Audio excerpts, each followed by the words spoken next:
ועכשיו לדוברת שלנו היום, שרית שלי זונדינר, שהיא גם, אני חושב, האדם שאני מכיר הכי הרבה שנים בחוג למוזיקולוגיה, תתפלאו. אבל כן, למדנו באותו תיכון. שרית היא מלחינה מהבולטות בדור שלה בישראל, מבוצעת הרבה על ידי שלל הרכבים קאמריים וסימפוניים כאן ובכל מיני מקומות, וחוץ מזה היא גם חוקרת שממש ממש בימים האלה משלימה את עבודת הדוקטור שלה שהיא כתבה אצלנו במחלקה, והיא גם חברת סגל החל מהשנה בחוג למוזיקה באוניברסיטת חיפה, וזה הישג גדול מאוד, ואנחנו כולנו מאוד מאוד מתרגשים ומברכים אותך שרית על ההישג הזה, ומאחלים לך בהצלחה רבה בדרך החדשה הזאת. ושרית מדברת איתנו היום על משהו שהוא סוג של נגזרת של נושא הדוקטורט שלה, והכותרת היא לפניכם. ושרית, תודה רבה שאת איתנו, והבמה שלך. אז עודד, תודה רבה על ההזמנה, וממש ממש כיף ומרגש להיות כאן. זה בעצם החוג הוא בית הגידול שלי, ומה שהופך את זה להיות אפילו עוד יותר מרגש. וזהו, אז בואו נתחיל. אז אני הולכת לדבר איתכם היום על גוון צליל, ועל הדבר הקסום הזה שהופך אותו למה שהוא. ננסה קצת לגעת בכל מיני דברים שקשורים אליו, וממש ממש כהתחלה, אני רוצה שאנחנו ננסה להגדיר מה זה בכלל גוון. אז כשאנחנו מנסים לדבר על גוון, אנחנו מדברים על האיכות של הצליל, על האיכות של הסאונד. אפשר לחלק אותו לכל מיני חלקים, ולדבר על האופן שבו הצליל מתחיל, ממש רגע ההתחלה שלו, על האופן שבו הוא נמשך ועל איך שהוא גובע. אם אני ארצה להדגים את זה, אז למשל ניקח פריטה של מיתר על גיטרה, ההתחלה של הצליל היא מאוד חדה ודוקרנית קצת אפילו, המשך שלו הוא מאוד מאוד קצר והוא גם גובע מאוד מאוד מהר. לעומת זאת, אם אני לוקחת קשת ומושכת אותה על צ'לו, אז ההתחלה היא מאוד רכה והדרגתית, המשך יכול לקחת זמן, הוא גם יכול להשתנות תוך כדי אם אני מנגנת אותו עם ויברטו או עם קרשנדו, וגם האופן שבו הוא גובע תלוי מאוד באיך שהנגן מחליט לבצע. אז כמו שראינו, הדבר שמאפיין את הגוון בעצם מבדיל אותו בין כלי הנגינה השונים, וגם נותן את הזהות המאוד מאוד ייחודית ואינדיבידואלית לכל כלי נגינה, אם זה גיטרה, אם זה צ'לו, קרן יער, חליל, אבוב, וגם יותר מזה, אפילו כשאנחנו מדברים על קול אנושי, תחשבו על גוון הקול שלכם, על איך שמזהים אתכם כשאתם עונים לטלפון, או כשאתם מדברים עם מישהו מרחוק, אז אפשר להגיד שהחותמת האינדיבידואלית הצלילית שלכם, של הקול שלכם, זה הגוון, והדבר הופך להיות אפילו עוד יותר חזק ועוד יותר מועצם כשאנחנו מדברים על זמרים, שהאומנות שלהם זה הקול שלהם ומה שהם עושים, והעוצמה של הדבר הזה, זה לא רק עניין אינדיבידואלי, אלא הגוון, אותה חותמת ייחודית של כלי נגינה ושל קולות אנושיים, יש לה גם הרבה מאוד אסוציאציות תרבותיות, והיא ממש ממש מכילה מטען תרבותי. כדוגמה לדבר הזה, הבאתי את הזמר אריק איינשטיין, שממש לא מזמן מלא עשור למותו, ואם נחשוב רגע על הקול של אריק איינשטיין, ממש הוויס, הגוון קול של אריק ומה שהוא מייצג לנו בחברה כאן בישראל, בטח בימים האלה, ובואו נשמע רגע את אחת הדוגמאות המובהקות.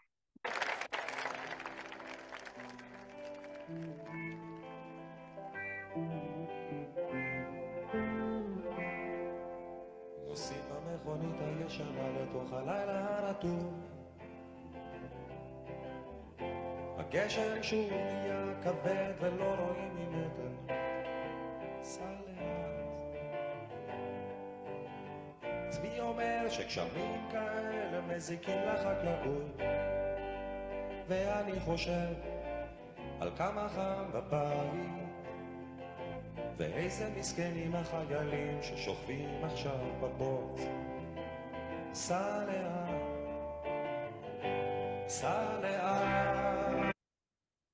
אוקיי, אז באמת אנחנו מכירים את הקול של אריק ואת השירים שלו, וזה כמובן גם המילים וגם הלחנים וגם העיבודים, הכל ביחד, אבל גם אותה חותמת גוון אינדיבידואלית של אריק, שיש לה ככה את האפקט התרבותי הזה עלינו, שהוא מאוד מאוד מאוד חזק.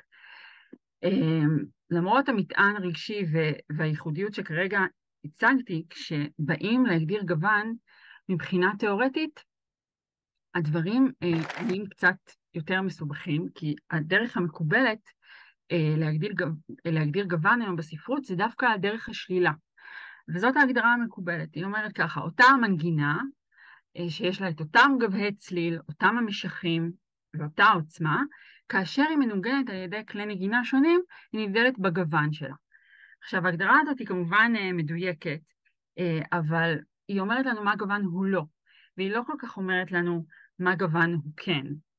וזה מה שאני בעצם מנסה לעשות היום. אני מנסה להגיד מה גוון הוא כן, ואני מנסה להגדיר את הכוח שלו ואיך הוא עובד עלינו, ואני אדגים את זה באמצעות מוזיקה עכשווית.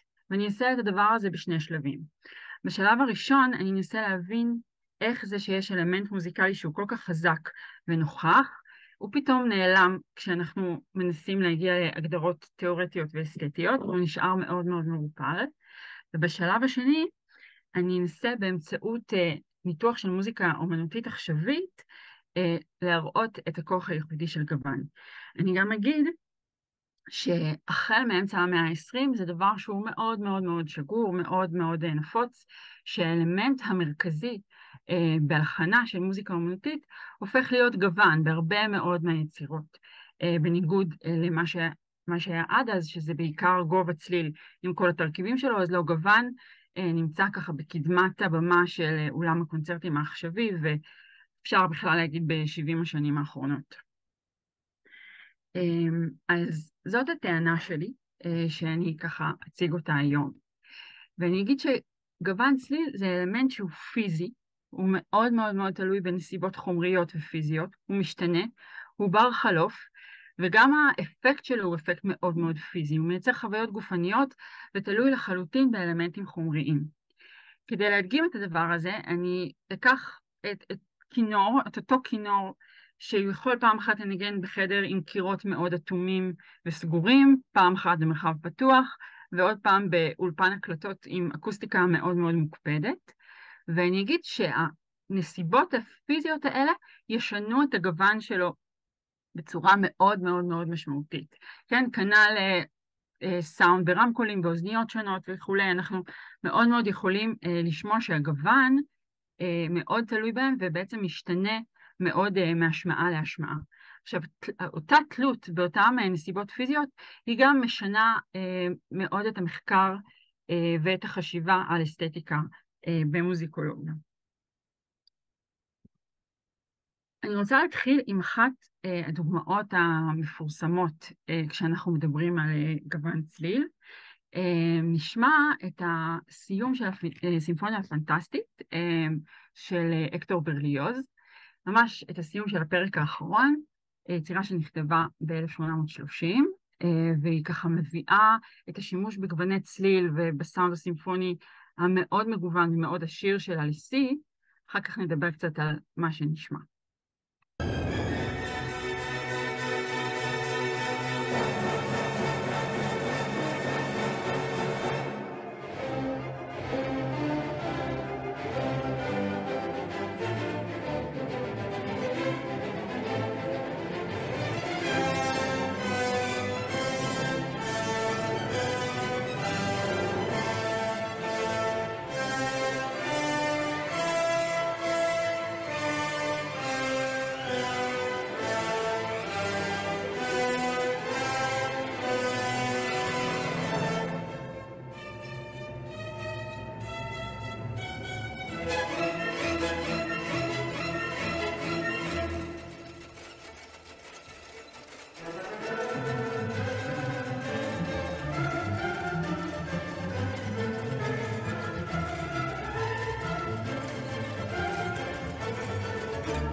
אז שמענו פה בעצם, קודם כל שימוש מאוד מאוד עשיר ומאוד מאוד מגוון, והרבה מאוד קבוצות כלים בתזמורת, גם מעברים שהם מאוד מאוד חדים ומאוד מאוד תזזיתיים בין כלי נשיפה ממתכת מסוגים שונים, כלי נשיפה מעץ, והיה גם רגע שבו הייתה מכה של הקשת על המיתר, שחלק מהאפקט הדרמטי שבריוז יוצר פה זה ממש ליצור את אותו רעש, כן, אנחנו מדברים על פרק שנקרא שבת המכשפות, אנחנו שומעים את הצעדים של המכשפות עם המטטים שלהם, כן, באמצעות אותו רעש, שהוא רעש ללא גובה מוגדר, אלא זה פשוט מכה, וזה חלק מהאפקט המאוד מאוד מיוחד, שגם הפך את היצירה הזאת למאוד מאוד מפורסמת, ופורצת דרך אפילו בזמן שלה. והדבר הזה הוא נורא נורא מעניין, כי למרות השימוש המרהיב והמאוד מגוון של גוון צליל, שכולל גם רעשים בתוך הסימפוניה הזאת ככה באמצע המאה ה-19, ההתייחסות התיאורטית מראה לנו מציאות לגמרי אחרת. ברליוז כתב בספר תזמור, שעד היום מלחינים נעזרים בו, והוא באמת הפך להיות איזה סוג של התנ"ך של התזמור. וכשהוא עובר, ספר מאוד מאוד מפורט, מתייחס לכל קבוצות הכלים בתזמורת ולמה אפשר לעשות איתם, אבל כשהוא עובר לדבר על אפקטים של גוון צליל, הוא פתאום מאוד מאוד נזהר. מאוד מאוד חשוב לו להדגיש שגוון צליל חייב להיות משני לאפקטים של גובה צליל, זאת אומרת הוא חייב להיות כפוף לגובה צליל, והוא רוצה להדגים שמכות על כלי הקשה ללא גובה צליל זה אפקט שצריך מאוד מאוד להיזהר איתו ולהשתמש בו מאוד במשורה, וככה הוא אומר, כן, זה עלול להתאפס כטריק וולגרי חסר כל כבוד ומובחנות, שכבר עדיף שקופים ירקדו אליו. זאת אומרת, הטרמינולוגיה שלו היא טרמינולוגיה שאומרת, אוקיי, גוון ורעש זה בסדר, אבל זה מאוד בזהירות, כי אנחנו לא רוצים לזלוג ככה לעולם החיות, אנחנו בני תרבות. והדהוד לדבר הזה אפשר למצוא בחיבור מאוד מרכזי של אסתטיקן בין התקופה אדוארד הנסליק, וגם הוא כשהוא מתייחס לגוון נוקט בטרמינולוגיה דומה, הוא אומר אפילו חיות מגיבות לאפקט של מוזיקה, וזו האמת, כל החצוצרה ממריץ את הסוסים ומאיץ אותם לצאת לקרב, הכינור גורם לדובים לצאת למחול, אך זה באמת רצוי להיות חלק מחברה כזאת. זאת אומרת, גוון עם כל האלמנט החושני שלו והצבעוני שלו וזה, נתפס במאה ה-19 בצד אותה התפתחות צלילית בפרקטיקה, כמשהו שהוא ברברי, הוא חייתי, הוא לא קשור לחלק הנעלה והנשגב של מוזיקה, שזה נמצא באמת בתוך ההרמוניה, בתוך ההתפתחות המוטיבית, אותם אלמנטים של ארגון שקשורים לגובה צליל. אבל אנחנו רואים שגוון נתפס כאיזשהו משהו חייתי שצריך להיזהר ממנו ולהגביל אותו. הדבר הזה מוצא גם לתוך החקירה המדעית של גוון צליל. ב-1875 מתפרסם ספר מאוד מאוד חשוב שבעצם מאגד לנו מדע פיזיקלי, אקוסטיקה ותיאוריה מוזיקלית כמקשה אחת, ושם מי שכתב את הספר, הרמן הלמהולץ, בעצם מראה לנו איך גוון מופיע בצורה אמפירית. אנחנו רואים בגרף כאן איזשהו גל כחול, זה בעצם הצליל המרכזי, ובתוכו יש גם את הצלילים העיליים שלו, כן? הגל הכתום ורוד הזה, כן? זה הקווינטה, הצליל העילאי שנמצא בתוכו, והגל הירוק זה האוקטבה שלו, כן? ואותם צלילים עיליים בעצם יוצרים, והעוצמות שלהם והאופן שבו הם מופיעים, הם אלה שיוצרים את הגוון, ואלמהולץ עושה ניסוי, הוא בונה מין מכשיר כזה שמורכב ממזלגות כוונון, שזה בעצם, אם אפשר להקביל את זה למשהו של היום, זה סוג של אב קדמון של הסינתסייזר שאנחנו מכירים, והוא משחק עם הגלים העיליים, והוא רואה שכשהוא מוסיף גל, מגביר גל, מנמיך גל, זה משנה את הגוון של הצליל. אז הלמהולץ ממש מוכיח אמפירית מה קורה לגוון צליל ואיך משחקים אותו ואיך יוצרים אותו. ובצד הדבר הזה הוא גם נותן איזושהי הערה שאומרת, אוקיי, הגוון זה הכל טוב ויפה, אבל רק כשמדובר על גלי קול שיוצרים כפולה שלמה. ואלה גלי קול שהם גם בעצמם גובה צליל, כי ברגע שיש לנו גלי קול שהם לא סדירים, שלא יוצרים כפולה שלמה, אלה רעשים, וזה משהו שהוא לא מוזיקה. מאוד מאוד חשוב לו לשים את קו הגבול הזה ולהגיד, זה כן מוזיקה, זה נכנס, גוון כאיזושהי הרחבה של גובה, זה מקובל, לעומת רעש, שזה לא מוזיקה, והוא שם את הגדרות האסתטיות האלה. עכשיו חשוב לי גם בהקשר הזה להגיד עוד משהו, כי כמובן הלמהולץ הרי לא פעל בחלל ריק, וזה הכל גם תולדה של האוריינות המוזיקלית ושל הכתב המוזיקלי. תחשבו איך אנחנו כותבים מוזיקה, כן? הרי החמשה, גם ממש בהיווצרות שלה, שבהתחלה הייתה 4 קווים, אחר כך 5 קווים, היא נועדה כדי לייצג קודם כל גובה. אין מקום בתוך הטיווי, בתוך החשיבה של המוזיקה המערבית את עצמה, דרך הטיווי לייצוג של גוון, והדבר הזה גם משפיע על החשיבה. בואו נראה דוגמאות מאוד פרקטיות לדבר הזה. למשל בכתיבה לכלי קשת, מה שקורה בנגינה של סולטסטו זה באמצעות תזוזה על הצוואר של הקשת לכיוון לוח האצבעות. אנחנו בעצם מגבירים את הגלים העיליים הנמוכים ומקבלים סאונד שהוא יותר עמום ורך. And if you play over them or away from the bridge, you get lower partials, darker sound, which will become clear in a minute. So this is Sultasto, a bit like what we did, but with less bow.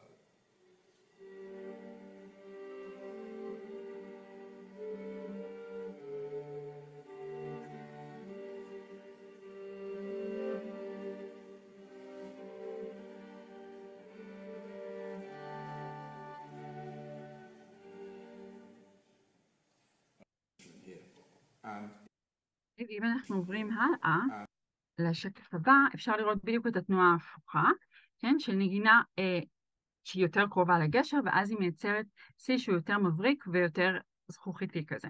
Now we've had Ponticello where you play way over the black bit. Now we're going the other way towards the bridge. And in case you don't all study A-level physics, basically all we're doing is messing about with the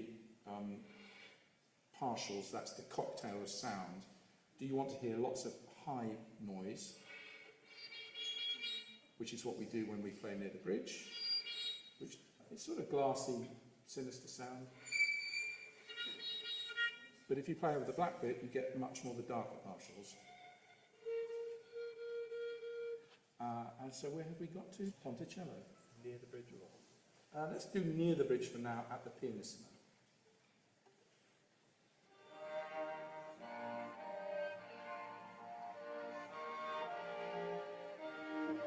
So that's Saul Ponticello. This gets complicated. Composers, German. Now we've had Ponticello where you play way over the black bit. Now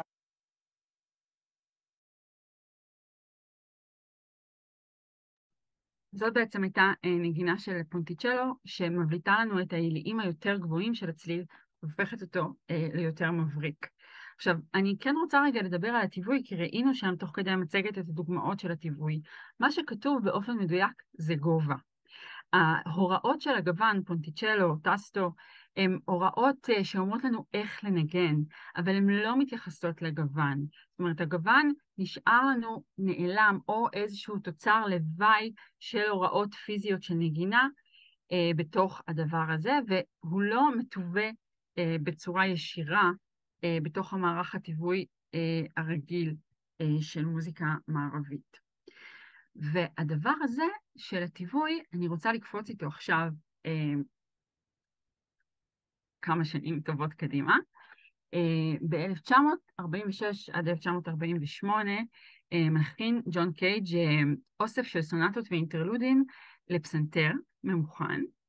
ובואו רגע נסתכל על התווים של היצירה הזאת ביחד. כן, אנחנו רואים ליין מלודי כרומטי ביד ימין, וליין מלודי כרומטי ביד שמאל. אם אני רגע אצטרך לדמיין איך הדבר הזה נשמע, ואיך שזה כתוב, מי רה דו סי דו דו רה מי רה דו, כן, זה ביד ימין, וסי דו דו רה מי רה דו סי דו, זה יד שמאל.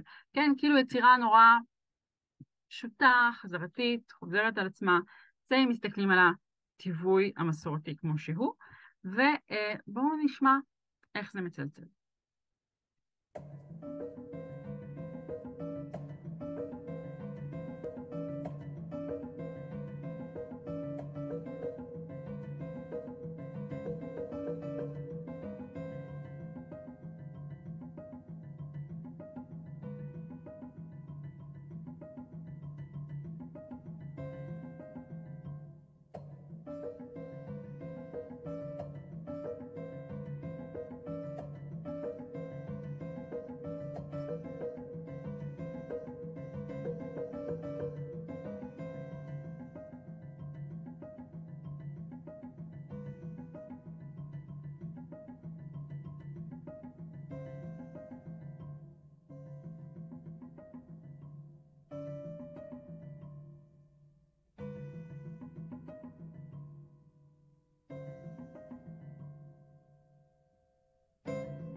אז אם זה צלצל כמו שחשבנו שזה היה מצלצל?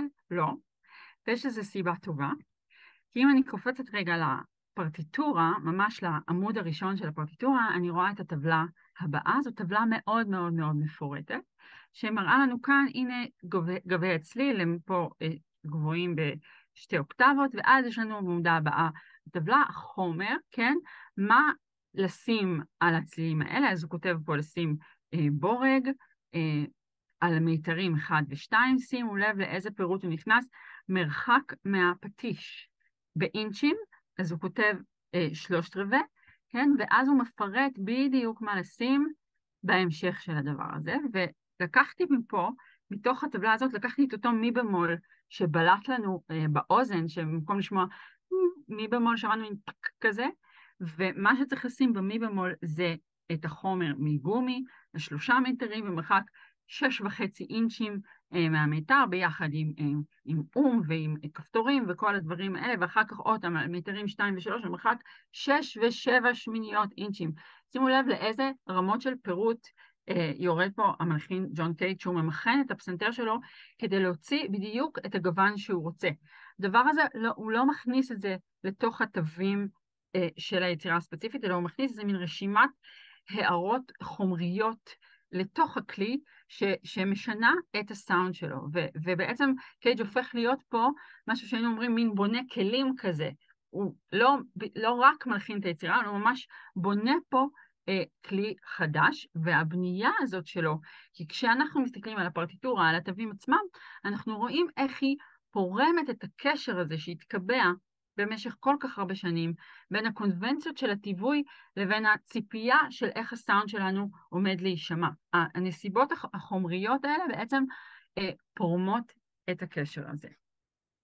ואם אני רגע קצת אעצור ואסכם את מה שדיברנו עליו עד עכשיו, אז אני אגיד שבעצם ראינו שגוון באופן מסורתי נתפס כמשהו שצריך להגביל אותו כדי שההתפרצות המלאה שלו עם כל הרכיבים שקשורים לצלילים מיליים ולרעשים שיש בהם, צריך להגביל אותו כדי שהוא לא יהפוך להיות חייתי וברברי וכולי, אלא העיקר של היופי המוזיקלי נתפס דווקא בהרמוניה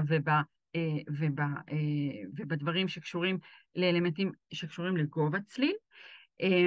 והדבר הזה, אותה קונבנציה אסתטית חלחלה גם לתוך המחקר האמפירי, ורק לקראת אמצע המאה ה-20, כמובן יש דוגמאות מההתחלה שלא נכנסתי אליהם, אבל הדבר הזה הולך ומקבל תוקף, ולקראת אמצע המאה ה-20 אנחנו מרחיבים את הגבולות האלה בצורה כזאת, שדרך עבודה חומרית מאוד מאוד מדוקדקת ומאוד מדויקת ברמת מאיזה חומר יהיה עשוי הבורג שאני אכניס עכשיו לתוך הפסנתר כדי למכן אותו, הוא בעצם מאפשר לנו איזושהי עבודה נשלטת עם גוון צליל.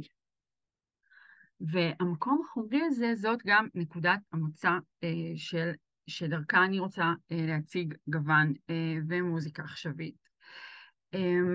ויש בעשורים האחרונים במדעי הרוח ובלימודי תרבות בכלל, אז אנחנו מדברים על משהו שנקרא המפנה החומרי, שמדבר על זה שבעצם בשביל להבין תופעות תרבותיות, אנחנו לא רק צריכים לחשוב על המשמעות שלהם והמשמעות המילולית שלהם והפרשנות שלהם, אלא גם להסתכל ממש על האובייקטים הפיזיים עצמם ולראות איך אותם אובייקטים פיזיים מכוננים את אותה תופעה תרבותית. אז אנחנו מדברים גם על אובייקטים פיזיים וגם על גוף אנושי, שזה הולך ותופס עוד ועוד מקום בתוך ההבנה והניתוח של תופעות תרבותיות.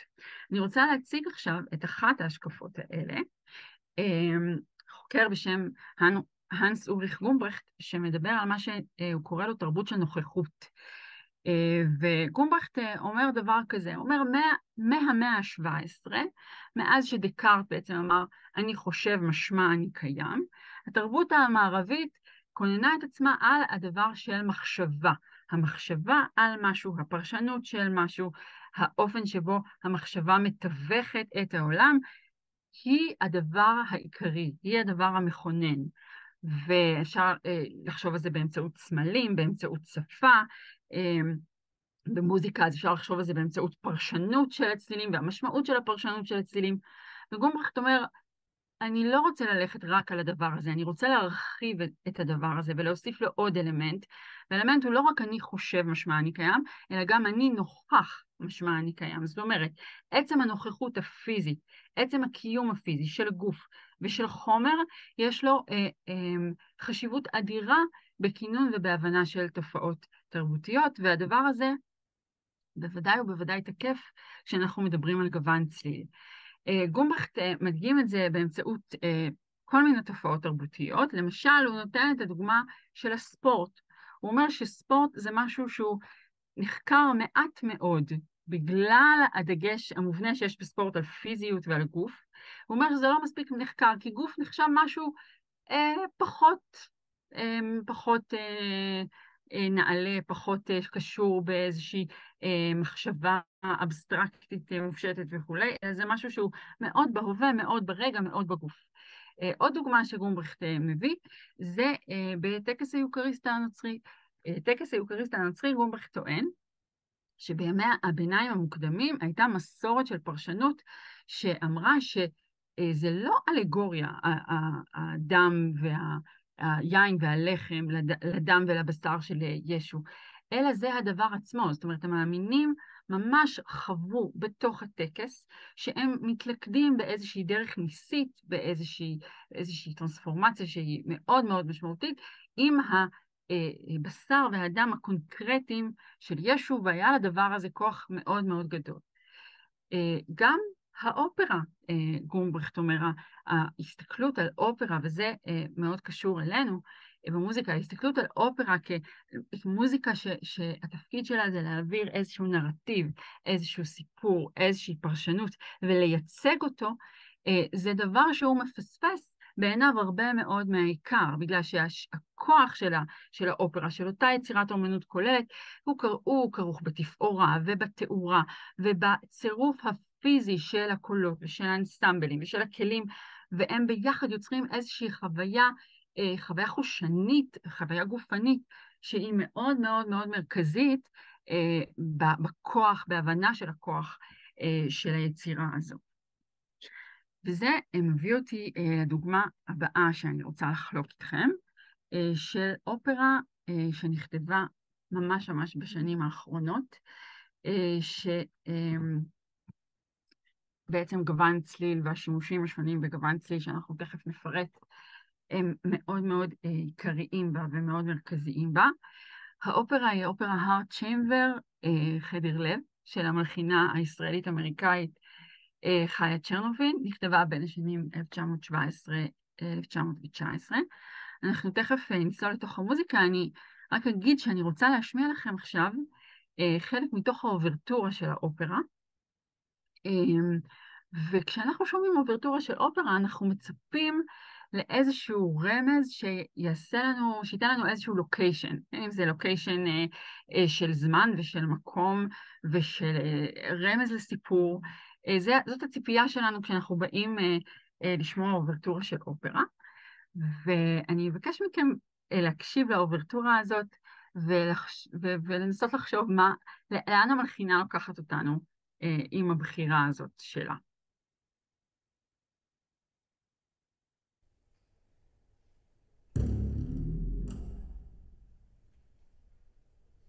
תלכו לי רגע, זה פשוט, יש פה איזה בעיה עם רעש מהחדר ליד, ואני רוצה שזה יעבור ממש טוב, אז אני פשוט הולכת רגע לבקש שקט, בסדר? שנייה אחת, תסלחו לי דקה אחת.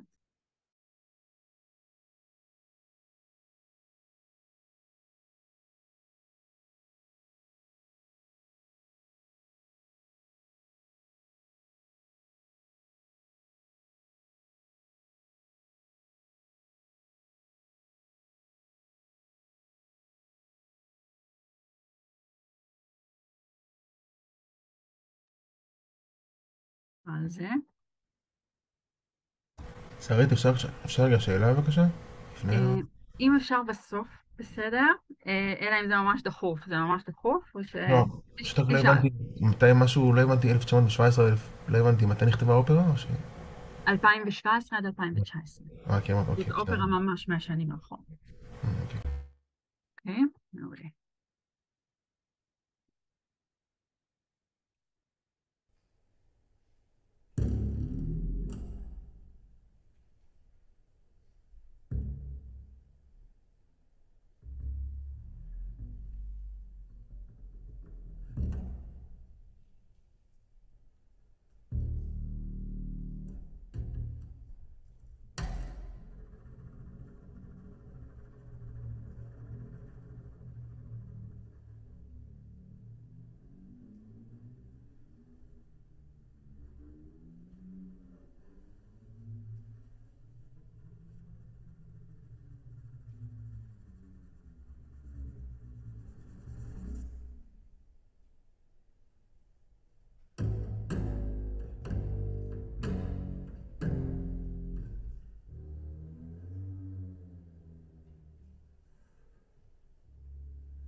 קצת את האוברטורה לאופרה.